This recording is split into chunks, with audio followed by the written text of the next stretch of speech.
Oui, mes frères et mes sœurs du monde entier, je vous salue. Que la paix de notre Seigneur Jésus-Christ soit dans notre maison.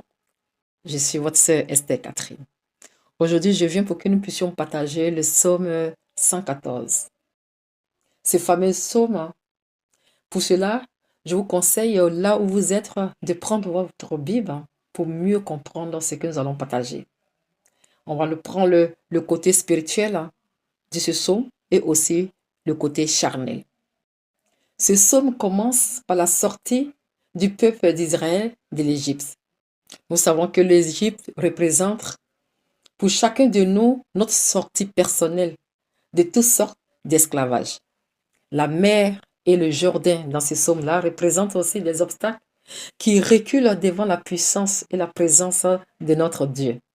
Ce fameux psaume nous démontre comment la force de notre Seigneur nous libère des obstacles et aussi de l'obscurité pour nous conduire vers la terre promise qui est Canaan.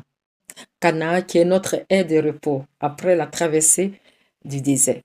Jésus est le Seigneur des Seigneurs, opère des miracles et des prodiges tant dans notre vie que dans la nature. La création tremble face à la force de notre Dieu. La terreur qui l'a saisi est la preuve indiscutable que l'Éternel est au contrôle de toutes choses. L'univers témoigne de sa grandeur et de ses merveilles à travers ses manifestations. Nous comprenons donc que nous n'avons rien à craindre, peu importe les difficultés et les épreuves qui se dressent devant nous. Nous savons qu'il y a un Dieu qui change la situation à notre avantage. Pensons donc à être reconnaissants en toutes choses, car quand Dieu, notre Dieu, s'établit quelque part, tout lui fait allégeance et se prosterne devant lui. Et nous, qui sommes ses enfants, avons le privilège d'être précédés par lui dans nos combats et nos luttes de chaque jour.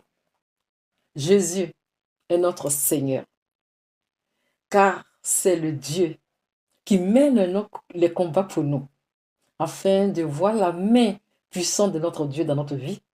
Nous devons sortir de certains environnements et comportements qui ne l'honorent pas. Alors ne prenons pas part aux œuvres mortes de l'ennemi. Nous devons prendre conscience d'une certaine chose. Et pour cela, je vous invite à ouvrir le côté spirituel de ces psaumes 114. Avec un esprit bien disposé, nous allons comprendre quelque chose.